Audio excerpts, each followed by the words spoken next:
Assalamualaikum warahmatullahi wabarakatuh. Waalaikumsalam warahmatullahi Selamat wabarakatuh. pagi, salam sejahtera bagi kita semua di masa Covid ini. Tentunya tidak membuat kami untuk tetap beraktivitas ini, Kak. Iya, Kak, apa namanya, Kak? Kak Rapani Igama. Kak Rapani Igama. Ya, Jadi Ahmad Rapani Igama lengkapnya ya. Rapani Igama. Jadi lengkapnya sebagai seorang sastrawan ya.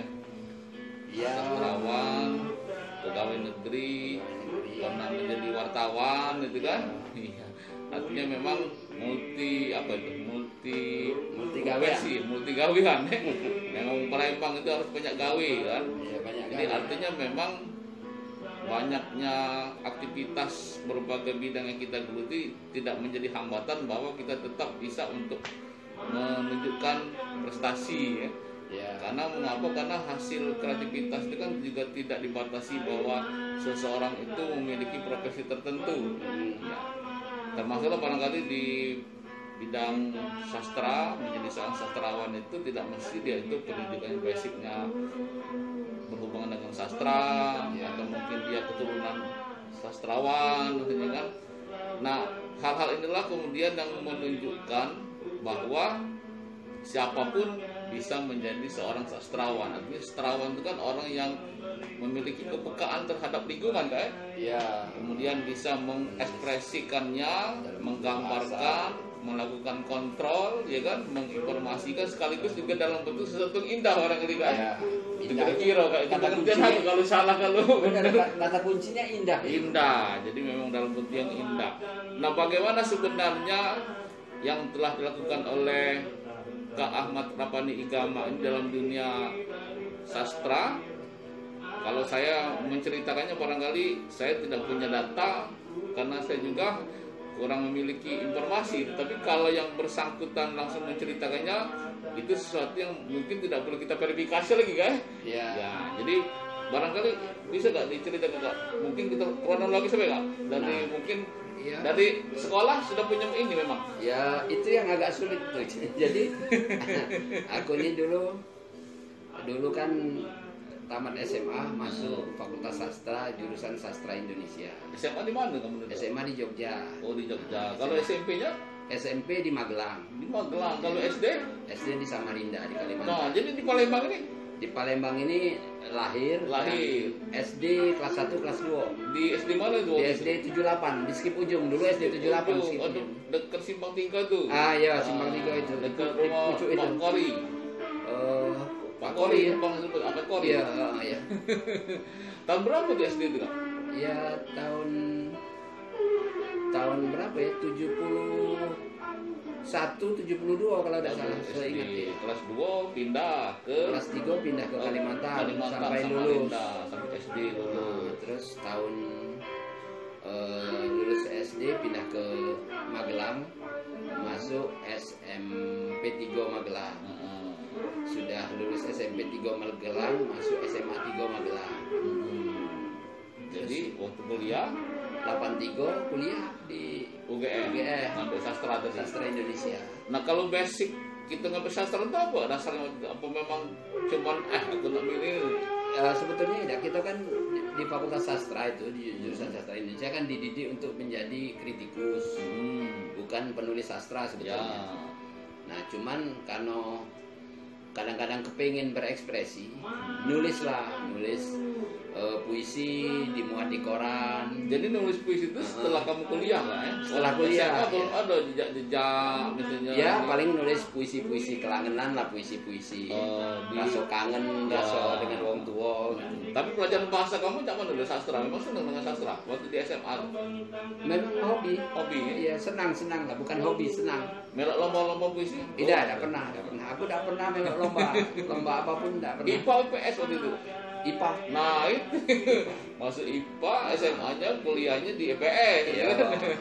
masih Dulu aku kuliah 2, jadi kuliah di Sastra Indonesia. Di sebelah itu kan ada IKIP Jogja UNY.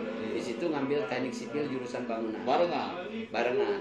Waktu itu dapat beasiswa Bank Dunia yang di IKIP itu. Yang di IKIP bangunan itu. Kemudian tahun 8 lupa aku tahun 86 apa 87. beasiswa Bank Dunia di stop. Nah, aku udah pacak biayai. Semester berapa itu? Waktu di stop itu? Sekitar tahun itulah, tahun semester kalau 86 gitu. Semester ketiga apa keempat. Jadi terpaksa karena tidak pacak bayar, tidak bisa membayar kuliah. Hanya yang di UGM saja. Yang diteruskan, yang di IKIP Jogjanya, sekarang UNY, itu ditinggalkan. Nah, kalau yang di setelah kuliah itu pertama kali nulis sastra puisi itu tahun berapa itu? Seingatku tahun 85. 85 itu semester 2. Semester ke 3. Ya. Apalah puisinya waktu itu? Masih ingat? Lupa. Lupa waktu itu dimuat di koran. Aku lupa, apa Berita Nasional, apa masa kini lupa ya. Nah, tapi kalau yang paling ingat, yang masih ingat apa? Puisi yang pertama kali, bukan pertama ya, yang masih diingat. Kalau urutan awal-awal lah gitu. Lupa nih, lupa bukan urutan awalnya. Yang kemudian kamu tahun masuk di buku misalnya kan. Kalau tidak salah ada kumpulan puisi Menguak Angin ya, itu di Fakultas Sastra dulu. Itu kalau tidak salah tahun 85 86. Ya. Itu yang aku ingat, kumpulan puisi judulnya Menguak Angin. Itu antologi puisi bersama. Anak-anak mahasiswa sastra Fakultas Sastra. Terus tahun itu ada beberapa kumpulan puisi terus-menerus kan rutin di Fakultas Sastra itu rutin. Ada ya. Nah, terus tahun yang lebih agak luas itu tahun 87. Waktu kita mulai pergerakan mahasiswa itu di dalam antologi puisi pokoknya kumpulan antologi puisi sosial mahasiswa UGM ya. Nah, jadi se-UGM. Waktu itu yang fenomenal itu puisi Afnan Malai, puisi Yayan Sopian waktu itu yang seangkatan kamu waktu itu. Iya, yang dalam satu buku itu. Iya. Bukuku, puisiku termasuk yang dibahas oleh MH Inan Najib waktu itu. Apa judulnya, Pak? Lupa aku judulnya. Tapi ada di waktu itu ya? Ada ya di buku itu. Kalau ditelusuri jejaknya, arsipnya masih banyak ya.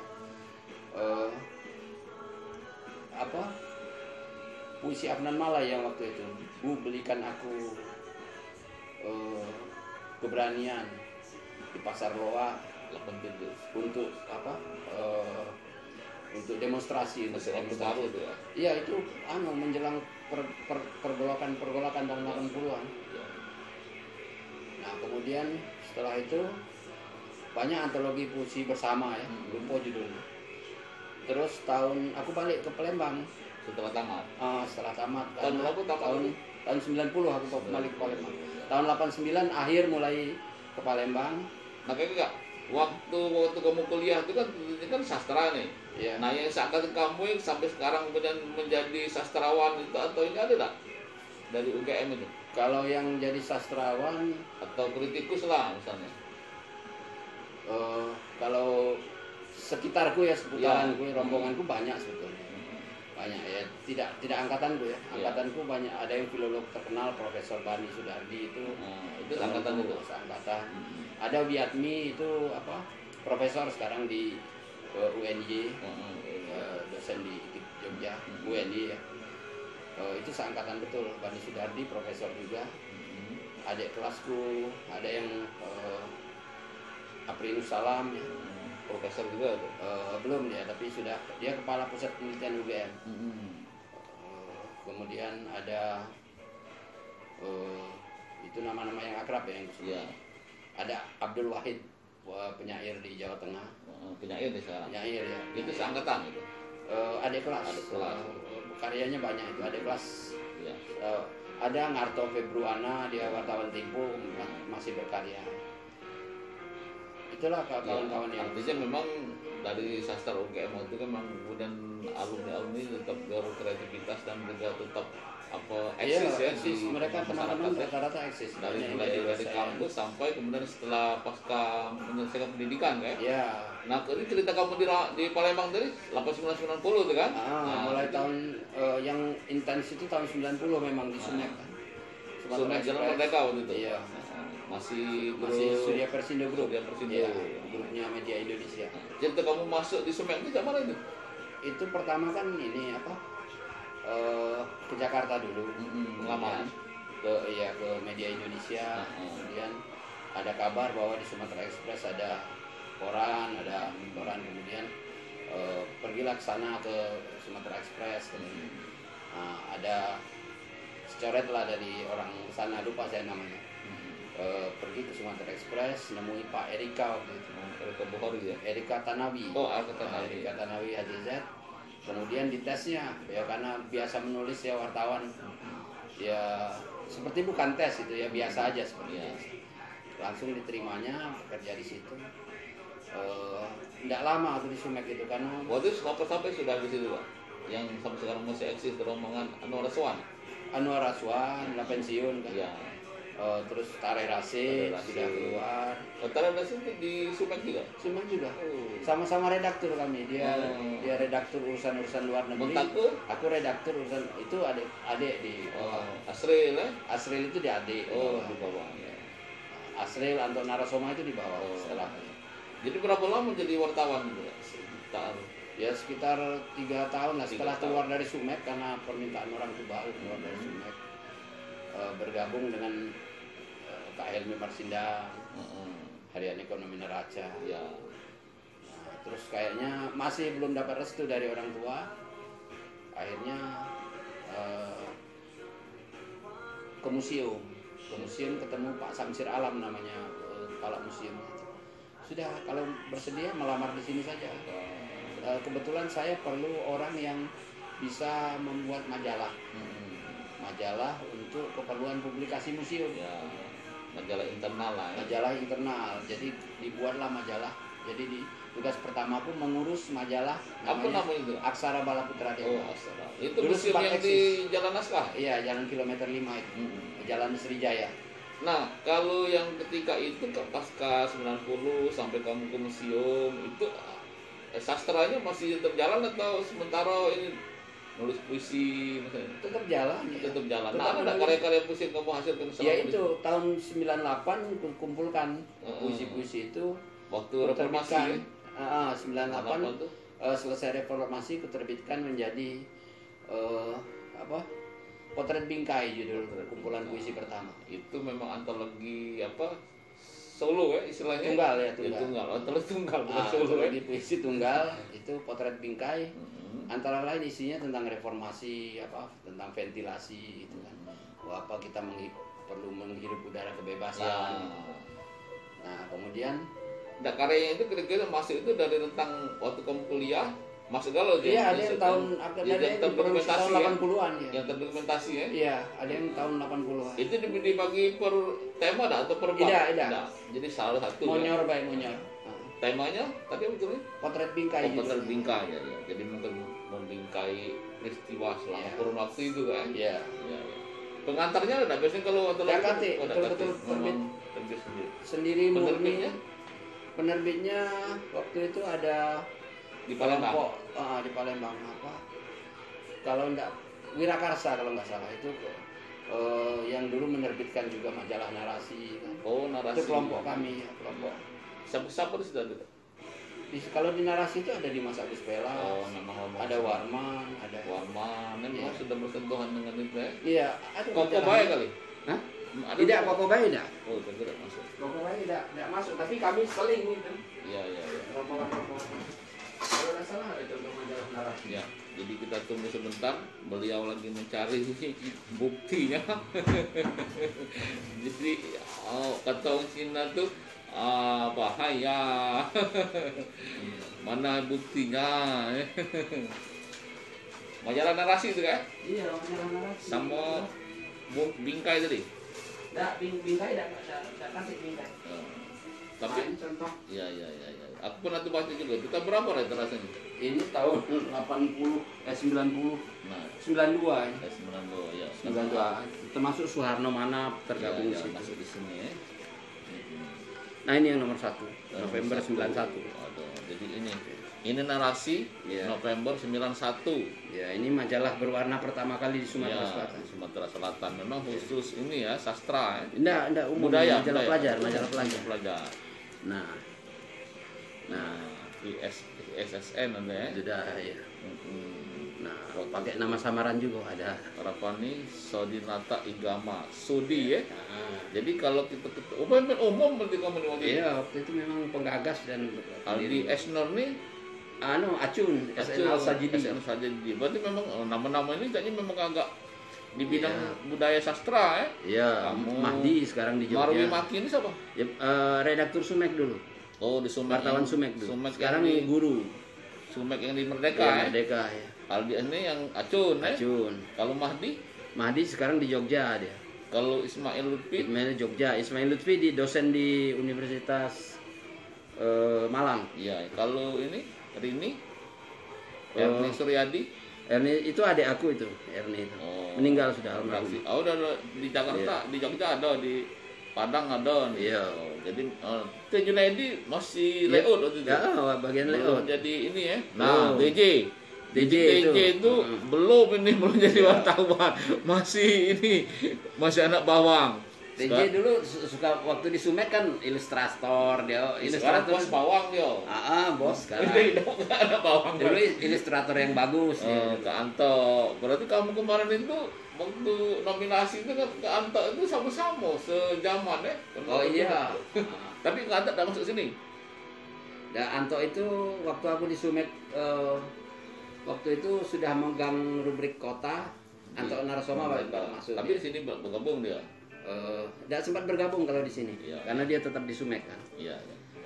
Oke, jadi yang itu yang kamu edisi pertama, kemudian juga ini memang di majalah narasi kan? Ya. Itu nomor 3. Ini sampai tahun berapa nih kak? Ini sampai aku masuk di museum. Nah ini memang ini ya. Ya, ada beberapa edisi lain kan. Ya, museum. Nah di museum itu kemudian lalu bidang sastra tetap berkarir setelah yang antologi pertama itu. Termasuk ketika antologi pertama itu ketika masih di museum. Karena rindu dunia. Yang kedua apa ke antologi yang kedua? Antologi yang kedua judulnya Bilakah Pelayaran Malam Berakhir. Itu berapa puisi itu? Itu lupa kalau jumlah puisinya. Jaraknya berapa waktu itu dari yang pertama yang kedua? Tahun 2000 itu. 2000. Jadi 98 2000 2 tahun ya. 2 tahun. Itu Bilakah Pelayaran Malam Berakhir itu ada beberapa catatan reformasi di situ. Ya, itu sudah menikah nggak tahun 2000 itu? Sudah, aku menikah tahun 94 menikah. 93 menikah. 93 itu waktu di Sumek ya? Waktu keluar dari Sumek. Waktu honor, termasuk waktu honor di museum. Oh, museum. Termasuk uang rumah itu calon itu tidak setuju kita jadi wartawan. Itu kenal tapi waktu kuliah. Waktu kuliah, adik kelas di bawah. Tapi kemudian dia memang orang Palembang. Bukan orang sana, asli. Orang sana. Jadi waktu kamu ke Palembang itu ke Boyo. Baru itulah dia pindah. Kamu menikahnya di Jogja apa di sini? Di Jogja. Menikah di Jogja memang. Jadi setelah menikah di Jogja 93 itu baru ke Palembang. Kamu kan tahun 90 ya? Tahun 90 ya. Iya, sampai 90 ya. 90 adik. Sekelas itu ini. Adik jauh di bawah. Jauh. Iya. Kemudian kita lanjut lagi album album antologi yang kedua tadi kan? Iya, Bilakah Pelayaran Malam Berakhir. Nah dari album pertama, album kedua itu ada nggak kemudian dibuat musikalisasi puisi oleh teman-teman seniman itu? Pada saat itu belum, belum ada. Nah mulai tahun 96 aktif musikalisasi puisi itu. Kalau yang di kumpulan itu belum ada sampai sekarang ya. Kumpulan itu dibuat Pilus kemudian beberapa tahun kemudian. Antara lain Pilus 1000 yang buat musikalisasi. Kemudian yang kedua tadi, yang ketiga sampai ke berapa kamu antologi puisi? 3 yang tunggal. Yang ketiga itu Air Mata Makam. Air Mata Makam. Itu yang diluncurkan di tim Taman Ismail Marzuki. Tahun 2005. Itu pengantarnya siapa kan? Air Mata Makam itu. Tidak kasih pengantar, tapi waktu di sana hadir itu Rosian Anwar sastrawan namanya itu? Wartawan senior. Terus sastrawannya? Siapa? Yang Rendra? Bukan, yang ini yang di kok lupa sih namanya. kawan itu. Artinya kan untuk diluncurkan di yang Horizon, majalah Horizon. Pemimpin redaksi majalah Horizon. Iya. Sudah meninggal? Masih. Saya masih. Ya, pemimpin redaksi majalah Horizon ya. Kita cari. Kita tulis di layar. Lupa. Dan artinya bisa diluncurkan di tim itu kan ada nilai sesuatu yang ini barangkali. Atau mana? Tidak tahu aku. Pokoknya begitu saja peristiwa itu terjadi, didukung oleh teman-teman, didukung Jahid Saidi waktu itu. Kak Jahid waktu itu masih di Jakarta. Handayani itu sudah di sini. Sudah di sini dia. Termasuk Ribu, termasuk Jajang Kawenta. Itu kan jaringan ya. Iya. Jaringan. Mendukung kemudian. Penerbitnya di Palembang. Penerbitnya di Palembang. Penerbitnya apa itu? Penerbitnya kalau tidak salah Paradigma apa Wirakarsa juga ya, lupa. Artinya itu kelompok-kelompok kami aja ya, kelompok kemudian karena perjuangan kawan-kawan punya jaringan launchingnya justru bukan di Palembang ya, di tim kan. Waktu itu komandan kesananya itu Indrajaya. Indrajaya. Iya. Sekarang di mana Indra? Jadi pengusaha. Oh, jadi pengusaha. Artinya memang pasti ada pertimbangan ya kenapa launchingnya justru di tim gitu kan. Tim itu kan pusat kan, kalau pusat budaya sastra itu kan itu Indonesia itu di tim itu. Iya. Pada masa itu kan pamortim cukup kuat. Jadi kita coba launching di sana. Apa judulnya tadi Kak? Yang 3 tadi? Air Mata Makam. Air Mata Makam. Itu berapa puisi? Kalau dicari di Google ada ya. Ya. Lupa aku jumlah puisi. Iya. Itu yang tunggal ya, jadi sampai 3 sampai sekarang kan belum keluar lagi. Belum buat lagi. Tapi tetap sudah ada karya-karya ya. Tetap menulis skenario beberapa skenario.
beliau ini taman untuk semua makhluk. Ya. Cukup lumayan ya dibaca Pak Gubernur kemarin. Lumayan, Pak Gubernur itu bagus baca puisi. Kata nilai bahasanya juga bagus waktu sekolah. Oh itu. Iya. Memang Pak Scorpio kata dia. Iya, Haji Herman. Bintang Leo kok bintang ini kata. Enggak tahu bintang. Waktu dia ngomong aku ini bintang Scorpio kata. Oh iya. Yang punya ini. Iya. Seni. Kemarin tanggal 17 itu pas ulang tahun beliau kan. Puisi kamu juga dibaca? Enggak. Nah. Oh jadi itulah gambaran Kak Rapani ini bahwa bukan hanya puisi tapi juga skenario ini juga sudah dipentaskan ya dalam peristiwa-peristiwa yang memang mungkin cukup bisa disebut memang kompetitor ya, ada event-event ya kredibel lah ya seperti pas Wijaya kemudian dunia Melayu dunia Islam peristiwa-peristiwa seperti itu ya. Jadi memang cukup diperhitungkan karya-karyanya kan. Nah kalau untuk tadi katanya ada beberapa puisi kamu juga sudah ditampilkan musikalisasi oleh beberapa pemusik di Palembang, itu yang mana kira-kira itu Kak? Mungkin sekitar mungkin sekitar 2.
Ya, jadi yang sudah dimusikalisasi tadi Kak lagu puisinya pernah dimusikalisasikan terutama oleh teman kita Pilus Mursalin, oleh Ribuan Nata. Ya. Yang mana itu Kak? Kalau Pilus itu banyak Pilus itu. Jejak. Ya. Kemudian Air Mata Makam. Eventnya beda-beda tuh Kak? Selimut Hitam, ya eventnya berbeda-beda. Kalau bisa diurut ke ini kan biar bisa yang pertama apa tuh? Lupa tidak begitu. Nah, antara lain Pak, yang pertama apa tadi? Eventnya Jejak. Ya. Itu nama judul waktu dia musikalisasi puisinya Jejak. Memang judul puisinya Jejak. Puisi Jejak. Itu berapa puisi? Satu puisi itu. Satu puisi Jejak. Kemudian oleh Pilus. Oleh Pilus ada yang sudah dibuat video klipnya itu Jejak itu. Obsesi. Itu psikopuisi. Ya. Air Mata Makam. Kemudian Bilakah Pelayaran Malam kepada Musi 1, kepada Musi 3, terus hampir 9-10 kali ya. Lebih. Ada apal judulnya Roda Tua. Ya. Kalau yang memang dalam psiko Ipon yang mana itu? Yang seluruhnya puisi kamu? Ada tadi kita itu campuran itu Jejak dan Obsesi. Waktu itu Pilus Mursalin pentas Jejak dan Obsesi di Geraha Budaya. 2 kali pentas puisi-puisi saya itu. Yang pertama itu tahun 2009, yang ketiga 2011. Seingat saya itu. Jadi kalau kita menikmati puisi itu sebenarnya bagusnya memang kita bacakan seperti biasanya itu atau dimusikalisasi gitu Kak? Cara itu tinggal cara mengapresiasi menikmati menikmati. Ada yang lemak dibaca, enak dibaca waktu sambil tiduran. Tapi ada yang karena prinsipnya begini, kalau Roman Ingarden kan bilang begini, puisi itu sudah punya irama. Nah, karena itu kalau misalnya irama itu dieksploitasi, diangkat lagi, maka dia akan menjadi musik yang indah. Nah, disitulah musikalisasi puisi itu dimunculkan supaya puisi itu semakin terasa dan dengan puisi yang makin terasa itu maka orang lebih menyukai puisi dan lebih bisa menyerap makna puisi. Kalau untuk di lomba-lomba ada nggak puisi kamu pernah dijadikan puisi wajib atau puisi Oh iya, sering juga. Sering ya. Sering tematiknya kali ya? Iya sering, balai bahasa terutama yang pernah menggunakan itu. Kemudian ada beberapa kelompok teman misalnya teman dari Yayasan Paradigma pernah buat acara itu di Museum Bala Putra Dewa lomba, kemudian tapi lupa saya tahunnya. Iya. Pernah didiskusikan, dibahas waktu peluncuran buku Bilakah Pelayaran Malam Berakhir. Itu antologi puisi. Dibahas itu. Itu waktu launching ya? Iya dibahas. Di mana itu? Kalau dulu Departemen Penerangan Kota, ya, kota waktu itu di depan asrama Haji Lamo di belakang Bank BCA itu. Oh iya. Nah di situ dulu asrama Haji Lamo itu di belakang BCA ya. Sekarang Kominfo Kota itu. Iya waktu itu peristiwanya bersamaan dengan seminar pembicara waktu itu Pak Amran Halim, Pak Afdal Azmi Jambah. Waktu itu koran Transparan sedang berkembang. Tahun berapa itu? Lupa tahunnya aku. Benar-benar lupa. Iya. Mungkin sekitar 2005, 2006 sekitar itu. Maaf, sekitar 2001, 2002 lah. Iya. Karena peluncuran buku itu kan tahun 2000 waktu itu. Yang selain yang di tadi, yang di mana? Di tim tadi kan? Iya. Nah, kalau waktu itu peluncuran buku itu termasuk almarhum Prof. Amran Halim kan membaca puisi di Palembang. Iya, almarhum Ismail Jalili. Jadi tokoh-tokoh budayawan dalam antologi itu dibaca tokoh itu ya. Mereka ya. Diapresiasi ya. Iya, pengantar puisi itu juga oleh Pak almarhum Ismail Jalili di buku itu. Iya, dalam buku itu ya. Antologi. Artinya memang sudah panjang perjalanan bersastra itu kan, bukannya instan ya. Iya. Dan proses mungkin menghasilkan sastra pun juga memang perlu perenungan, Nah rata-rata kalau untuk menghasilkan satu puisi itu berapa lama, Pak? Kalau puisi lama, saya kadang nulis puisi itu bisa sampai 4 tahun. 4 tahun. Iya. Dari mulai tema, bait pertama sampai dia di bawah itu tidak utuh dulu. Kemudian revisi gambaran angannya kurang jelas. Jadi memang aku pernah baca kalau untuk menulis itu memang harus diselesaikan.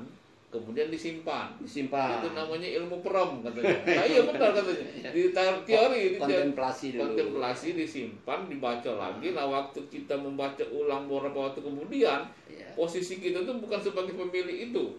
Sebagai orang yang barangkali kadang justru kita sudah lupa, bisa kok. Benar. Jadi itu lebih real, lebih fair, lebih tidak subjektif dia. Benar gitu kira-kira. Nah, jadi memang untuk para penulis pemula barangkali sastrawan juga barangkali ini perlu dipakai ini. Ilmu perom namanya, memang ada teorinya kan? Ilmu perom memang disimpan baru kita menilai. Betul. Kadang orang nggak percaya. Saya bilang saya nulis puisi, ada satu puisi yang kutulis 4 tahun. Orang nggak percaya. Yang mana itu kan? Itu fakta. Puisi Jejak itu juga lama nulisnya. Terus 4 tahun ya? Ya ada kalau di kumpulan puisi Potret Bingkai itu ada tahun-tahunnya. Mungkin waktu nulis kamu masih bujang. Begitu sudah 4 ikon. Lebih cepat membuat anak kali ya, mungkin daripada membuat puisi. Karena kekuatan puisi itu kan di kata, di diksi, kekuatan simboliknya. Satu kata, 2 kata itu bisa menimbulkan gambaran angan yang besar. Multi interpretasi. Nah, itu kan kira-kira kalau teori itu kan, kalau sastra itu poli interpretasi ya. Jadi memang bermacam-macam interpretasi, semakin banyak interpretasinya itu semakin bagus kira-kira. Tapi tetap ada alur yang sama. Jadi memang tinggal simbol itu kata kunci ya, menentukan makna itu kan. Jadi memang pembaca itu biasanya penikmat itu seakan-akan diarahkan ke arah yang lain, tapi sebenarnya tujuan itu ada alurnya. Lain dengan menulis prosa kan. Nah, yang menemukannya sebenarnya kan kritikus posisinya. Makanya kan dalam sastra itu kan ada selain pencipta, masyarakat harus memang ada pihak ketiga. Iya, betul. Harus yang bisa menentukan karya itu bernilai atau tidak bernilai. Betul. Nah, itu kelemahan kita di Sumatera Selatan itu kekurangan kritikus. Jadi tidak tersesat masyarakat itu. Iya, sehingga tidak ada ukuran, seolah-olah kesannya kurang ukuran di kita. Itu atau karena memang sastrawan itu galak marah kalau dikritik gitu. Katanya negara mah itu. Nah, itu kedewasaan juga. Katanya kalau dikritik itu malah ngatain yang punya kritik. Jadi harus ada kedewasaan dalam hal. Padahal sebenarnya kalau kritikus itu lahirnya dalam dunia akademisi kan. Nah, betul. Nah, itu kelemahan kita. Sumatera Selatan tidak mengakui Sumatera Selatan itu kan cuma ini tamatan ini. Iya. Nah, harusnya Sumatera Selatan tidak punya fakultas sastra. Yang memang mendalami ilmu sastra. Adanya FK. Guru. Tapi sebenarnya secara ini juga bekal mereka sebenarnya cukup kalau mereka memang terjun situ kan. Menurutku tidak cukup. Tidak cukup. Jadi memang harus ada basic yang lebih kuat lagi di dalam misalnya basis kritik sastranya harus lebih kuat. Karena sastra itu selain ilmu, wawasan dan pengalaman ya. Betul ya. Kalau itu ada, siapa tahu nanti karena kritik ya. Kemudian sastrawan menjadi besar, bisa dapat hadiah Nobel misalnya. Bisa dapat hadiah Maksasai. Sastrawan-sastrawan di Jogja, di Jawa itu terutama di Jakarta itu kan besar karena kritik. Bukan hanya karena dia berkarya, besar karena kritik, karena diskusi. Gitu. Termasuk dalam mendapat penghargaan kan. Sehingga mendapat penghargaan itu kalau penghargaan itu kan bukan kita yang memang berkarya untuk mendapat penghargaan, tetapi dari proses kita itu orang menilai kan. Betul ya. Menilai, melihat, kemudian nanti ada nominasi. Betul. Jadi berkarya jangan pernah berpikir ada penghargaan. Jangan pernah berpikir. Tapi yang jelas bahwa karya itu bermanfaat ya. Iya. Dulu sebetulnya saya ke Palembang itu pertama ingin menghidupkan juga iklim berkesenian dan iklim bersastra. Nah, ketika itu awal-awal saya ikut menerbitkan buku-buku seperti kumpulan cerpen Purhendi. Kumpulan pertama cerpen beliau itu Lelaki Tua dan Biola, saya yang menerbitkan itu. Kemudian menerbitkan kumpulan puisi. Kembali ke Jawa, ke daerah Jawa Tengah ya. Kemudian kumpulan puisi dulu, kumpulan puisi Dimas Agus Pelas dan T. Wijaya itu judulnya Sajak-sajak Cinta. Satu antologi atau satu antologi puisi. Digabung dalam satu antologi Dimas Agus Pelas dan T. Wijaya. T. Wijaya itu Taufik Wijaya itu. Iya, Taufik Wijaya itu. Dimas Agus Pelas itu ya, itu Jambi tahun 91 apa ya sekitar itu. Iya. Terbit kumpulan puisi mereka itu atas inisiatif saya kasih pengantarnya itu. Kemudian Samsu Indra Usman itu beberapa bukunya Pali. Iya, termasuk Pali itu terakhir sebelum ada gelar seniman apa lah beliau tuh? Dia pernah nulis beliau, pernah wawancara waktu itu. Seniman apa sebetulnya? Seniman gunung. Iya.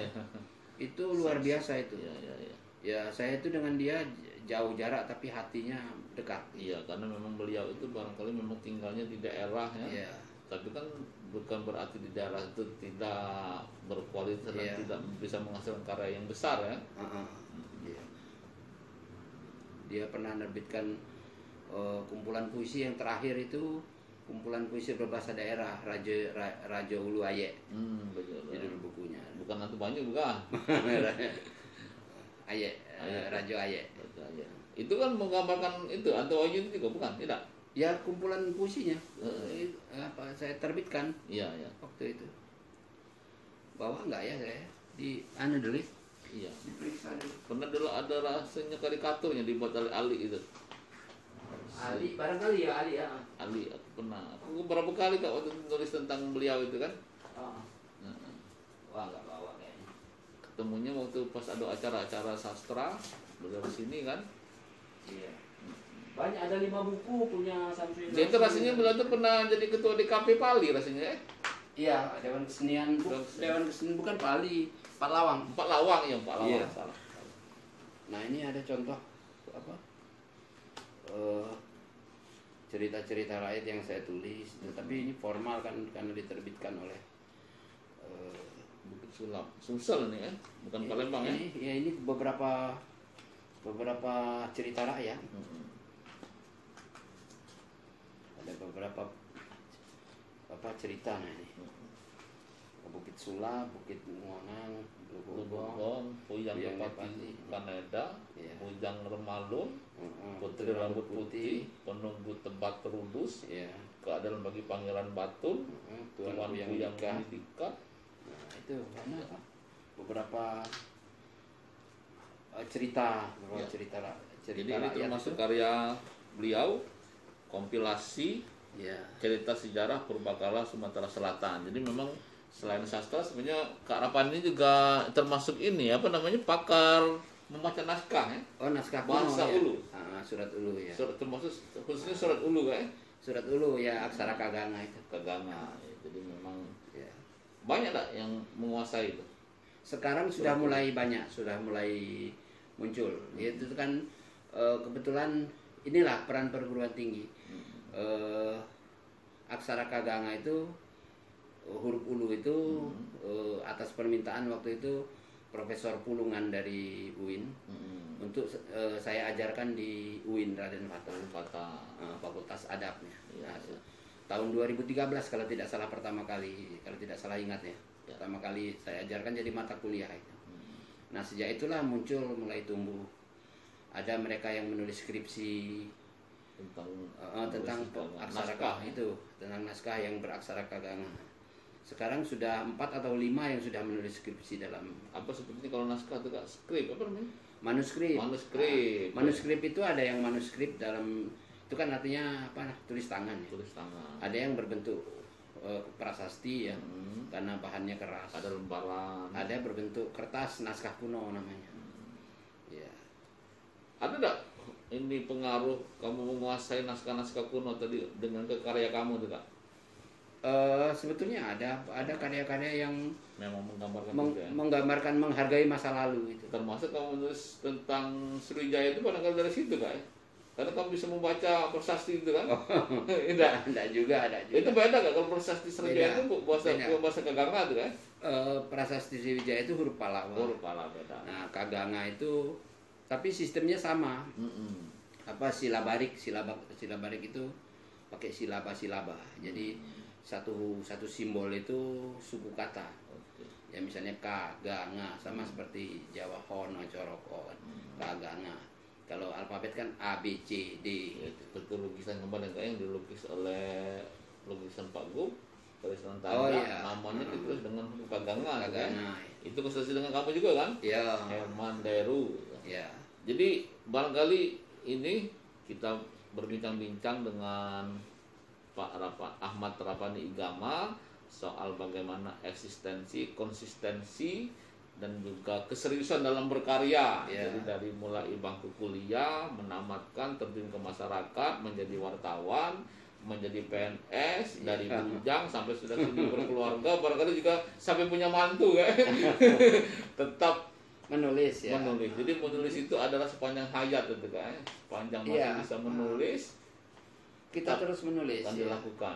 Begitu pensiun PNS pun itu akan tetap menulis. Iya. Dapat penghargaan atau tidak juga tetap akan menulis. Jadi penghargaan itu bukan ukuran bahwa itu yang dikejar. Goalnya bukan itu kan? Ya ini contoh ya penghargaan yang saya juga tidak tahu. Anugerah Musi itu ya? Anugerah Matahari 9 ya? Iya, ini kan tidak diketahui bahwa ini diberitahunya kan sehari sebelum itu. Kemudian juga tidak ada kemauan mengusul gitu kan, tidak ada. Bukan mengusul. Iya. Sama waktu saya dapat penghargaan dari Menteri Pendidikan dan Kebudayaan. Pernah juga tidak? Ya, sebagai pelestari budaya itu juga tidak pernah. Tahun berapa juga? Tahun 2016. Pelestari budaya khususnya budaya apa juga? Ya, pelestari Kaganga. Oh, Kaganga. Ya, jadi para juri di sana itu dapat informasi, kemudian menelusuri. Dan saya diberitahunya setelah memang dapat penghargaan. Jadi bukan usulan gitu, tidak usul. Jadi maksud saya begini, kita kerja saja, kerja yang baik saja gitu. Jangan melakukan kerja itu untuk pamrih tertentu. Kerja saja itu. Suatu saat insya Allah Tuhan kan tidak tidur ya. Tuhan pasti melihat ini kerja baik dan Tuhan akan memberi reward gitu. Entah lewat tangan siapa gitu. Cuma kita saja kadang tertidur kan. Nah, kita tertidur pemimpi dapat nulis puisi. Cuma tidur lah waktunya 4 tahun. Kalau satu karya tadi. MH ini Najib kan pernah bilang, doa itu nalar, doa itu berakal, yang membumbung itu hanya mimpi. Nah, jadi doa itu nalar. Jadi kalau kita berdoa yang nalar-nalar saja. Tapi jangan sampai bermimpi doanya. Jangan. Yang membumbung itu hanya mimpi. Iya, jadi sebelum bermimpi atau sesudah bermimpi baru berdoa. Iya. Kalau Islam itu kan aja sebelum tidur doa, kan? Setelah bangun doa lagi. Iya. Gitu, kira-kira. Dilanjutkan lagi oleh MH. Adapun permintaan itu harus tahu diri. Ya. Nah, bisa ngukur lah, Iya.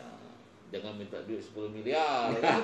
Boleh Pak, minta. Boleh. Kan? Tapi harus ada logikanya. Iya, nah, kalau tadi kan ada puisi kamu tulis sampai 4 tahun itu kan, yang panjang itu. Pendek. Nah, bukan maksudnya kan yang panjang usianya. Waktu usianya. Nah, kalau yang pendek ada enggak yang misalnya sehari selesai? Ada, kemarin saya diminta untuk menulis puisi cepat kan. Aku bilang terlalu cepat gitu. Sehari? Iya, tidak sehari, beberapa hari. Cepat ada. Ada judul puisinya masih saya simpan di sesuai dengan tema ya. Kabarnya dibacakan di suatu event gitu. Nah, tapi karena saya tidak menyaksikan, nggak usah saya sebut. Ya. Tentang siapa? Tentang tokoh? Tentang buku. Oh, tentang buku. Ya. Jadi 1 hari kan selesai. 3 hari. 3 hari lah. 3 kali 24 jam ya. Iya. Jadi itulah, kita sudah berbincang-bincang dengan Kak Rapani atau Kak Tepak ini, ganti-ganti bersama bela Kak. Ya. Biar kelihatan muda kan, bagaimana dia eksistensi, bagaimana konsistensinya. Ya kan, barangkali ini juga yang bisa menjadi pelajaran ya. Hal-hal baik yang mungkin beliau ceritakan itu barangkali kita ambil sebagai manfaat dan pelajaran. Kalau hal-hal yang mungkin kurang baik itu anggaplah sebagai juga pelajaran, itu jangan dilakukan. Iya, betul. Iya, kita ambil yang bermanfaat, yang kita buang yang mungkin kurang bermanfaat. Betul. Dan manfaat itu kan ukuran juga relatif kan. Mungkin bagi kita tidak bermanfaat, bagi orang lain justru mungkin bermanfaat. Betul, benar ya. Kita bisa menimbangnya. Jadi bagi kita ini sesuatu yang bermanfaat atau mungkin kurang bermanfaat. Kira-kira begitu. Benar. Ya, kita harus ingat apa yang baik untukmu itu tidak harus datang dari orang baik. Ya. Nah, bisa datang dari orang jahat. Ya. Tapi baik untukmu. Ya. Tapi mudah-mudahan anugerah kemarin dari orang baik untuk orang baik. Pada hari 9 2020 itu datang dari orang baik untuk orang baik. Mari terakhir nih Kak. Mari silakan ditonton channel MN Puadi DWP. Silakan tonton channel MN Puadi DWP. Assalamualaikum warahmatullahi wabarakatuh. Waalaikumsalam. Salam apa? Ini salam new normal. New normal, kenormalan baru. Salam dulu gitu. Kenormalan baru. Iya.